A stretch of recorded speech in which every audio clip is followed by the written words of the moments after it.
ఇక్కడ చూస్తున్నాం Kaleshwaram commission నోటీసులపై MLC కవిత స్పందించారు. కొన్ని కీలక వ్యాఖ్యలు చేశారు. అవేంటో చూద్దాం. ఇక బీఆర్ఎస్ కీలక నేత హరీష్ రావును టార్గెట్ చేస్తూ మీడియా విషయంలో సంచలన వ్యాఖ్యలు చేశారు కవిత. ఆ ముగ్గురు నేతలే కేసీఆర్ పై కుట్రలకు పాల్పడుతున్నారని అన్నారు. కాళేశ్వరం ప్రాజెక్టులో హరీష్ రావు, సంతోష్లది కీలక పాత్ర అని వెల్లడించారు. వీరిద్దరు వెనుక సీఎం రేవంత్ రెడ్డి ఉన్నారని, వారిని కాపాడుతున్నారని ఆరోపించారు ఎమ్మెల్సీ కవిత. నేను ఇప్పుడు మాట్లాడితే నా వెనక ఎవరు ఉన్నారంటారని, కానీ అవినీతి అనుకున్నల మధ్య కేసీఆర్ బలిపశువు అవుతున్నారని తీవ్ర వ్యాఖ్యలు చేశారు కవిత. ఇక కాళేశ్వరం ప్రాజెక్టులో అవకతవకలకు బాధ్యులను చేస్తూ మా నాన్నపై సిబిఐ విచారణ వేశారు. మా నాన్నకు డబ్బు తిండిపై ఏనాడు యావలేదు. ఇక మా నాన్న పరువు పోతే మాకు బాధ, వాళ్ళకేం లేదు అంటూ కూడా వ్యాఖ్యానించారు. నా కడుపు మండిపోతుందంటూ అన్నారు. ఇక అవినీతి అనకొండల మధ్య కేసీఆర్ బలిపశువు అవుతున్నారని ఎమ్మెల్సీ కవిత ఆవేదన వ్యక్తం చేశారు.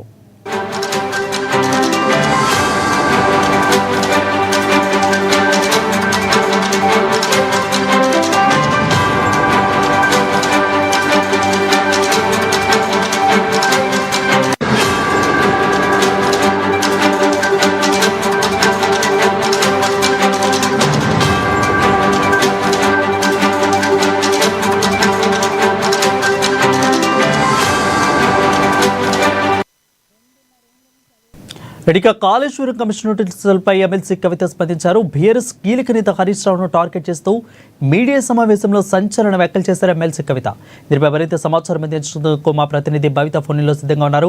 భవిత, చెప్పండి, ఈ రకమైన సంతోష్ రావు, హరీష్ రావు వీళ్ళిద్దరినే టార్గెట్ చేస్తూ కవిత ఈ రకమైన వ్యాఖ్యలు చేయడాన్ని అసలు ఏ విధంగా చూడాలి? అంటే నాన్న మీద మరొకసారి ప్రేమ పొంగినట్టు అనుకోవాలా, లేదంటే సిబిఐ ఎంక్వైరీ ఇటు కేసుల మీద వేస్తున్నందుకు కవిత ఈ రకంగా మాట్లాడారు అనుకోవాలా?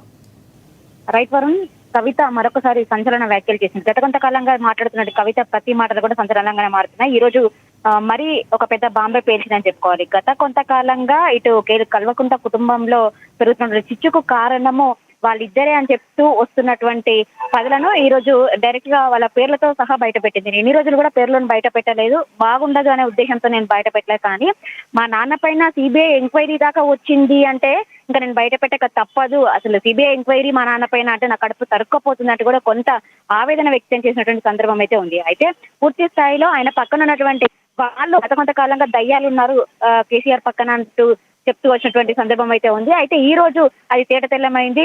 మా నాన్న పక్కన ఉన్నటువంటి కేసీఆర్ పక్కన ఉన్నటువంటి హరీష్ రావుతో పాటు సంతోష్ రావు వల్లనే ఇలాంటి స్థాయికి వచ్చింది. పూర్తి స్థాయిలో వాళ్ళ ఆస్తులు కూడా పెట్టుకోవడం, వాళ్ళ బాగోగుల కోసమే కేసీఆర్ ను అప్రతిష్ట పాలు చేస్తున్నారే తప్ప ఎక్కడ కూడా కేసీఆర్ కి ఎక్కడ అవినీతి జరగలేదని చెప్పేసి కూడా మరోసారి ఆమె ఆరోపిస్తున్నటువంటి నేపథ్యం అయితే కనబడుతుంది.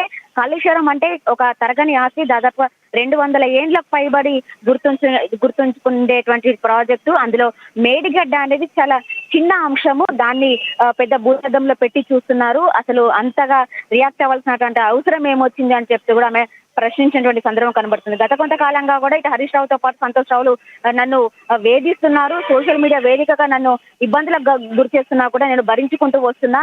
కానీ ఈ రోజు సిబిఐ అంటే ఒక రాష్ట్రాన్ని సాధించుకున్నటువంటి వ్యక్తి, అసలు కేసీఆర్ అంటే తెలియనటువంటి వాళ్ళు లేరు. అలాంటిది ఒక కేసీఆర్ పైన రేవంత్ రెడ్డి మాట్లాడే స్థాయి వచ్చిందంటే పరిస్థితులు ఎక్కడి వరకు వచ్చినాయి మనం అర్థం చేసుకోవచ్చు. ఈ పరిస్థితి రావడానికి గల కారణం కూడా కేవలం హరీష్ రావు, సంతోష్ రావు అంటూ కూడా వాళ్ళు చెప్పినటువంటి నేపథ్యం కనబడుతుంది. అసలు కేసీఆర్ పైన సిబిఐ ఎంక్వైరీ ఏంటి అంటూ కూడా తను క్వశ్చన్ చేసినటువంటి నేపథ్యం అయితే కనబడుతుంది. ఎటకేలకు పూర్తి స్థాయిలో సిబిఐ ఎంక్వైరీ దాకా రావడంతో పాటు అసలు అక్కడ జరిగినటువంటి వాస్తవం అంటే అందులో కర్త కర్మ క్రియ అని చెప్పుకున్నటువంటి వాళ్ళు ముఖ్యంగా కాళేశ్వరంలో ప్రధాన భాగం ప్రధానంగా ఆయనకు తెలిసినటువంటి వివరాలన్నీ తెలిసినటువంటి వ్యక్తి కేవలం హరీష్ రావే. హరీష్ రావుకే పూర్తి స్థాయిలో కాళేశ్వరం పైన అవగాహన ఉంది అన్నట్టు కూడా తను మాట్లాడినటువంటి సందర్భం కనబడుతుంది. వాళ్ళు మూటలు కట్టుకున్నారు, వాళ్ళు ఆస్తులు సంపాదించుకున్నారు, ఆస్తులు కూడా పెట్టుకున్నారే తప్ప ఇక్కడ పూర్తి స్థాయిలో కేసీఆర్ బద్నాం అవుతున్నారు. ఎక్కడ కూడా హరీష్ రావు కానీ సంతోష్ రావు కానీ ఎక్కడ కూడా బద్నాం అవుతలేరు. మాటకు ముందు కాంగ్రెస్ ప్రభుత్వం కేసీఆర్ జపం చేస్తుందని చెప్పేసి కూడా ఆమె ఆరోపించినట్టు నేపథ్యం అయితే కనబడుతుంది. మొత్తానికి గత కొంతకాలంగా తను అంటే కేసీఆర్ పక్కన దయ్యాలు ఉన్నాయి, భూతాలు ఉన్నాయి అని చెప్పుకుంటేనే తన తండ్రిని వెనుకేసినటువంటి నేపథ్యం అయితే కనబడుతుంది. అయితే ఈ రోజు మరొకసారి తను ఆవేదన వ్యక్తం చేసింది, కొంత భావోద్వేగానికి కూడా గురైనటువంటి నేపథ్యం కనబడుతుంది. ఇప్పటి నుంచి వాళ్ళ అంత చూస్తాను, ఇంకా ఇప్పటి నుంచి అసలు కాళేశ్వరం కమిషన్ సంబంధించినటువంటి కాళేశ్వరం ప్రాజెక్టు సిబిఐ వరకు వచ్చిందంటే ఇంకా ఊరుకునే ప్రసక్తే లేదు. ఇప్పటి నుంచి ఎవరు మాట్లాడినా, ఎవరు సోషల్ మీడియా వేదిక కావచ్చు ఎవరు అప్రత్యక్ష పాలు చేసే విధంగా చేసిన ఊరుకోను, వాళ్ళ తాట తీస్తాను. ఇంకా నేను ఈ రోజు ఇప్పుడు మాట్లాడిన మాటలు ఇంకా కొద్దిసేపు అయితే స్టార్ట్ చేస్తారు. సోషల్ మీడియా వేదికగా నన్ను ఇబ్బందులకు గురి చేసే ప్రయత్నం ఎన్ని రోజుల నుంచి చేసినా కూడా నేను భరిస్తూ వస్తున్నాను. కానీ ఇప్పుడు నేను మాట్లాడిన మాటలు నా వెనకాల రేవంత్ రెడ్డి ఉండి మాట్లాడుతున్నారు, బీజేపీకి సపోర్ట్ చేసి మాట్లాడుతారని చెప్పేసి ఎవరు ఇష్టం వచ్చినట్టు వాళ్ళు రాసుకుంటారు. కానీ ఏ ఒక్కరు నా పైన ఇట్లాంటి ఆరోపణలు చేసినా కూడా చూస్తూ ఊరుకోను, ఖబర్దార్ అంటే తను కొంత సవాల్ విసినటువంటి నేపథ్యం అయితే కనబడుతుంది వరుణ్.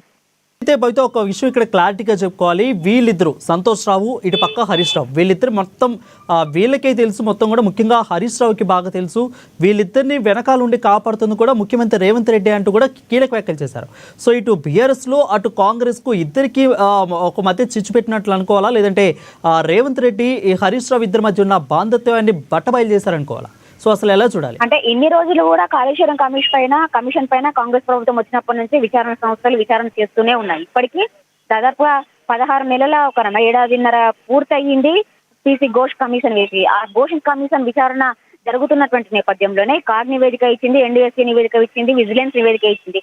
ఒక్కొక్క విచారణ సంస్థలు వాళ్ళ అంటే ఇండివిజువల్ విచారణ సంస్థలు ఒక్కొక్కటిగా వాళ్ళ నివేదికలు ఇస్తున్నప్పటికీ కూడా పూర్తి స్థాయిలో కాళేశ్వరంలో అప్పుడు భాగమైనటువంటి హరీష్ రావు, ఈటల రాజేందర్ తో పాటు కేసీఆర్లే భాగం అని చెప్పేసి కూడా ప్రతి ఒక్కరు చెప్తున్నట్టు నేపథ్యం కనబడుతుంది. కేసీఆర్ హయాంలో కూడా కేసీఆర్ కాళేశ్వరం ప్రాజెక్టు పూర్తి స్థాయిలో నా తెలివితేటలు ఉపయోగించి కట్టినటువంటి ప్రాజెక్ట్ అని చెప్పేసి కూడా పలు సందర్భాల్లో వాళ్ళు చెప్పినటువంటి నేపథ్యంతో పాటు అధికారంలో ఉన్నప్పటి నుంచి కావచ్చు, అధికారం అంటే ఉద్యమ సమయం నుంచి కూడా సంతోష్ రావు తన వెన్నంటే ఉండి కేసీఆర్ యొక్క కార్యక్రమాలన్నింటినీ కూడా సంతోష్ రావే చూసుకోవడంతో పాటు ప్రభుత్వంలో ఇన్వాల్వ్ అయ్యింది హరీష్ రావు.